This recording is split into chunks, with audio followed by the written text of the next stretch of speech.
दुनिया भर के महापुरुषों के विचार प्रस्तुत करता हूँ, लेकिन मेरा मूल राम कथा है। तो ओशो के विचारों को भी मैं साथ साथ प्रस्तुत करता हूँ और ये योग बन गया कि ओशो के जन्म महोत्सव पर यहाँ हूँ। तो मुझे अच्छा लग रहा है कि किसी महापुरुष को किसी वृक्ष के नीचे जब प्रकाश प्राप्ति होती है तो वो वृक्ष भी प्रकाशित हो जाता है। मुरारी बापू जी का जबलपुर आना और राम कथा करना हम सब के लिए बहुत सौभाग्य का विषय है। हम लोगों ने बापू का बहुत स्वागत किया, बापू का मेरे घर भी आगमन हुआ। तो बापू ने आज कहा कि मैं तो राम कथा कहने जाता हूँ, पर चूंकि ओशो का जन्म उत्सव है तो उसका भी लाभ उठाया, क्योंकि ओशो ने भगवान राम के बारे में बहुत कुछ कहा है। निश्चित तौर पर प्रभु राम की जो भी बात करता है वो अमृत वाणी जो है वो अंदर घर कर जाती है और निश्चित तौर पर एक राह दिखाती है जिस पर चलकर हम अपने जीवन को सफल भी बना सकते हैं और सामाजिक जीवन में है तो समाज के लिए भी बेहतर काम कर सकते हैं। को बुद्धत्व प्राप्त हुआ था, वह यहाँ से ओशो को परम ज्ञान की प्राप्ति हुई थी। तो ये जो वृक्ष है, ये जो जगह है वो बहुत ही ऊर्जा वाली जगह है। संस्कारधानी जबलपुर कई महापुरुषों, कई मनीषियों की कर्मभूमि रही है, जन्मभूमि भी रही है। लेकिन जब इनकी चर्चा की जाती है तो एक अनोखा नाम आता है, एक ऐसा नाम जिसने अपने तर्कों से और अपनी ज्ञान के प्रकाश से पूरे दुनिया में एक अलग स्थान हासिल किया, जिनका नाम है ओशो। जी हाँ, आचार्य रजनीश ओशो की कर्मभूमि संस्कारधानी जबलपुर रहा है और ओशो ने यहाँ जबलपुर में अपने जीवन के 19 वर्ष व्यतीत किए थे। आप जानते हैं कि 11 दिसंबर 1931 को रायसेन के कुचवाड़ा में ओशो का जन्म हुआ था और उनका असली नाम चंद्रमोहन जैन था। लेकिन बाद में उनको यहाँ आध्यात्म की और साधना उन्होंने यहाँ पर की और उन्हें एक ज्ञान की प्राप्ति यहाँ पर हुई। और इस वक्त मैं वो स्थान आपको दिखा रहा हूँ जो देश भर के लिए, जबलपुर वासियों के लिए और ख़ास तौर पर ओशो प्रेमियों के लिए बेहद विशेष है। आज मैं मौजूद हूँ जबलपुर के भंवरताल उद्यान में और इस उद्यान की खासियत यह है कि आप पीछे देखिए, एक सुंदर वृक्ष आपको यहाँ पर नज़र आएगा। ये है मौलीश्री वृक्ष। ये मौलीश्री वृक्ष है और इसी वृक्ष के नीचे ओशो साधना किया करते थे और कहते हैं कि इसी वृक्ष के नीचे उन्हें उस परम सत्ता की, परम ज्ञान की प्राप्ति हुई थी। इसीलिए ओशो प्रेमियों के लिए ये जो स्थान है वो किसी तीर्थ से कम नहीं है। और चूँकि ओशो का जन्मदिवस 11 दिसंबर को हुआ, धूमधाम से ओशो प्रेमियों ने बनाया। यहाँ पर मुरारी बापू भी यहाँ पर पहुँचे, प्रसिद्ध कथावाचक हैं, हिंदू धर्मगुरु हैं, और उनकी ओर से भी ओशो को के विषय पर यहाँ बात की गई। ओशो के नाम पर ध्यान स्थली चूँकि ये ओशो की है तो यहाँ जो शिला पट्टिका है उसका विमोचन किया गया। इस स्थान से एक जो मार्ग है वो ओशो मार्ग के नाम पर नामकरण भी किया गया। लेकिन इन सब के बीच में सबसे विशेष बात जो है वो ये ओशो ट्री है। आप देखेंगे कि ओशो ट्री यहाँ पर एक पत्थर में लिखा भी आपको नज़र आएगा और यही वो स्थान है जहाँ आचार्य रजनीश ओशो को उस परम ज्ञान की प्राप्ति हुई थी, जिसके चलते उन्होंने पूरी दुनिया में आध्यात्म का प्रकाश फैलाया। तो राम कथा लेकर आया, हर जगह राम कथा लेकर जाता हूँ और राम कथा के साथ दुनिया भर के महापुरुषों के विचार प्रस्तुत करता हूँ, लेकिन मेरा मूल राम कथा है। तो ओशो के विचारों को भी मैं साथ साथ प्रस्तुत करता हूँ और ये योग बन गया कि ओशो के जन्म महोत्सव पर यहाँ हूँ। तो मुझे अच्छा लग रहा है और नगर निगम ने और हमारे मेयर साहब ने और यहाँ के जो वरिष्ठ गण हैं, आपने इस ओशो ट्री, इस ओशो के वृक्ष को, जहाँ ओशो को प्रकाश प्राप्त हुआ था, उसको इतना संभाला है, उसको ठीक ढंग से उसकी व्यवस्था की है। इसलिए मैं धन्यवाद देता हूँ, प्रसन्नता व्यक्त। और एक संदेश और कहूँ कि किसी महापुरुष को किसी वृक्ष के नीचे जब प्रकाश प्राप्ति होती है तो वो वृक्ष भी प्रकाशित हो जाता है। केवल महापुरुष ही प्रकाशित होता नहीं, वृक्ष भी। जैसे कि बोधि वृक्ष, भगवान बुद्ध को जिस बोधि वृक्ष के नीचे प्रकाश हुआ वो बोधि वृक्ष भी बुद्ध के द्वारा प्रकाशित हो गया।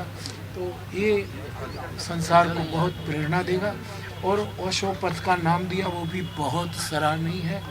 बस नगरवासी उसको आदर और श्रद्धा से संभालें और मैं मेरी प्रसन्नता व्यक्त करूँ। आचार्य रजनीश ओशो के जन्म दिवस के मौके पर आज विशेष आयोजन किए गए हैं। जबलपुर के महापौर जगत बहादुर सिंह अन्नू हमारे साथ हैं। ओशो पथ भी नामकरण भी दिया गया है, ओशो ट्री का भी यहाँ पर पट्टिका लगाई गई और मुरारी बापू जी ने स्वयं मौलीश्री वृक्ष के दर्शन किए। क्या मुरारी बापू जी का जबलपुर आना और राम कथा करना हम सब के लिए बहुत सौभाग्य का विषय है।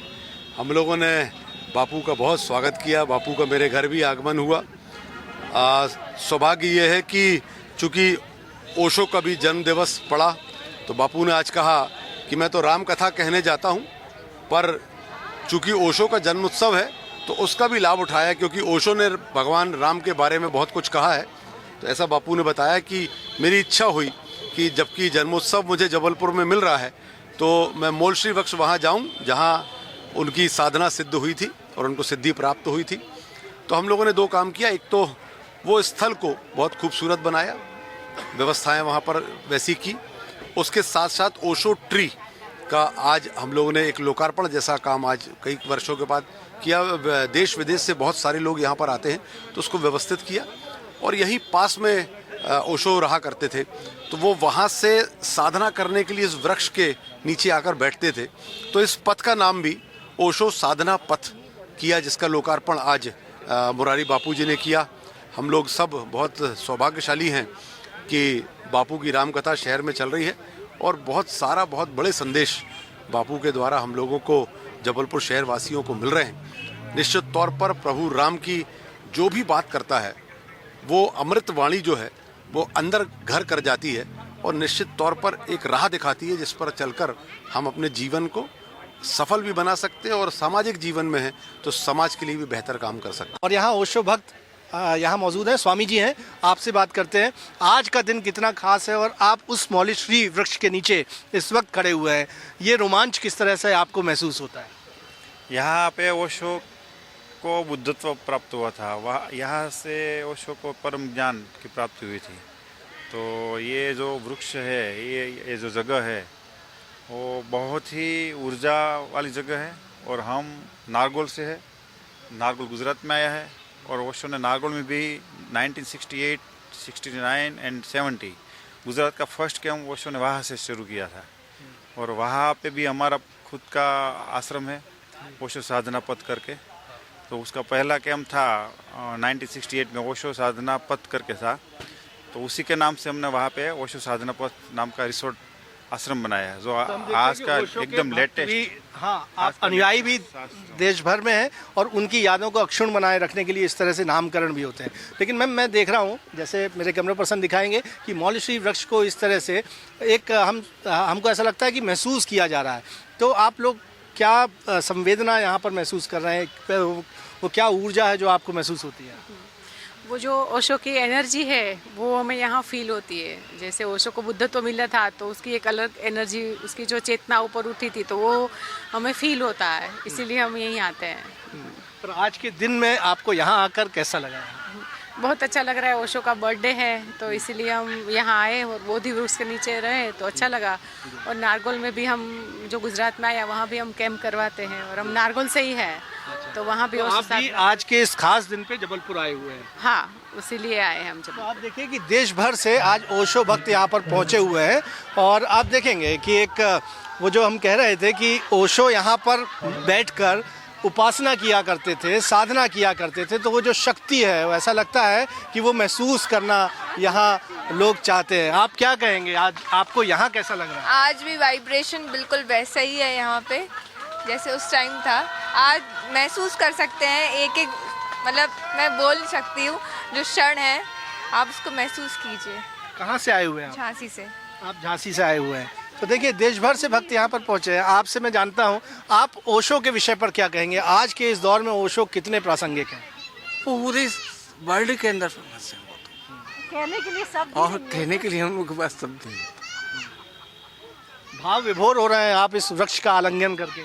हाँ बिल्कुल भाव हो रहे हैं। देखिए आंखों से आंसू जो है अपने गुरु के प्रति छलकते नजर आएंगे और आपको एक अलग ही उत्सव दिखेगा। आज ओशो का जन्म दिवस है और एक तरह से बर्थडे सेलिब्रेशन भी है और आप देखेंगे कि तमाम ये ओशो अनुयायी हैं, देश के कोने कोने से यहाँ पर पहुँचे हुए हैं। आपसे मैं बातचीत अगर कर पाऊँ, कहाँ से आए हैं आप? हम आए हैं गुजरात से, अहमदाबाद से। और आज इस मौलीश्री वृक्ष के दर्शन किए, इसके नीचे आप लोग बैठे हुए हैं, क्या कहेंगे, आज कैसा महसूस हुआ? बहुत बढ़िया, आज का दिन बहुत खुशी का दिन रहा, हमें बहुत आनंद आया। किरण गरुड़ मंदसौर एमपी से आई हूँ और बापू की राम कथा में आमंत्रित थी। मैं ओशो को फॉलो करती हूँ और अहो भाग्य है, बहुत आभारी हूँ मैं सभी की, ओशो की, कि मुझे आज उनके बर्थडे के दिन पे ये मौलश्री वृक्ष के नीचे खड़े होने को मिल रहा है जिसमें उन्हें ज्ञान प्राप्त हुआ था। और यहाँ के वाइब्स इतने अच्छे, इतना दिल में शांति है, सुकून है और मैं बहुत खुश हूँ आज उनके बर्थडे के दिन। एकदम गजब की अनुभूति है। मैं 2011 से मैं ओशो का सन्यासी हूँ और लगभग एक दशक से मेरी तमन्ना थी कि मैं ओशो के बर्थ प्लेस जाऊँ, घूमूँ। और मैं 5 तारीख को यहाँ आया था और वहाँ का बर्थ प्लेस कुचवाड़ा, वहाँ का पैतृक घर गादरवाड़ा और लेके यहाँ जो मुरारी बापू ने राम कथा आयोजन किया था उसमें सहभागी हुआ हूँ। और उनके जो पॉइंट्स हैं उनसे रिलेटेड कॉलेज, उनकी प्राइमरी स्कूल, उनकी मैट्रिक स्कूल, सारी उनकी जो अवशेषें हैं उनको सबको मैंने अवलोकन किया है यहाँ आकर और बहुत मज़ा आ रहा है और बहुत खुशी हो रही है कि मैं ओशो जिस देश में जन्म लिए उस देश की मिट्टी में, यहाँ की मिट्टी भी मैंने पैक करके बैग में रखा हुआ है। बहुत मज़ा आ रहा है। शुभ नाम क्या है? मेरा नाम स्वामी योग मनीष, मेरा लीगल नेम मामराज पथिक एंड मैं एक बैंकर हूँ by profession. I work at the central bank of Nepal. नमस्कार, मैं योग शिक्षक हूँ फ्रॉम मुंबई और ये सब मेरे फ्रेंड्स हैं, नए फ्रेंड्स नेपाल से आए हुए। ओशो आज भी अमर है, ओशो का हर जगह पे सहवास है, हर सांस में ओशो है। जिस तरह से ओशो जी को प्रेजेंट किया गया वो बहुत गलत तरीके से प्रेजेंट किया है, और ओशो की विचारधारा बहुत सुंदर अप्रतिम है। आज सब हमारे साधक जो देखेंगे कि बहुत डिवोटेडली इतने दूर से 1000 ऑफ किलोमीटर्स प्रवास करके ट्रैवल करके यहाँ तक पहुँचे, तो आप समझ सकते हो ओशो का मैग्नेटिक क्लैप्स की मैग्नेटिक ग्रिप कितनी होगी। तो क्लैप फॉर ओशो, सब मिलके तालियां बजाएं। ओशो, देखिए ओशो ही ओशो है। देखोगे कितनी खुशहाल है, देखो किसी का भी चेहरा आपको ऐसा नहीं लग रहा कि उदास है, सब फूल खिले हुए हैं। ये ओशो का पानी है जो जीवन दे रहा है और ये फूल सब खिले हुए हैं।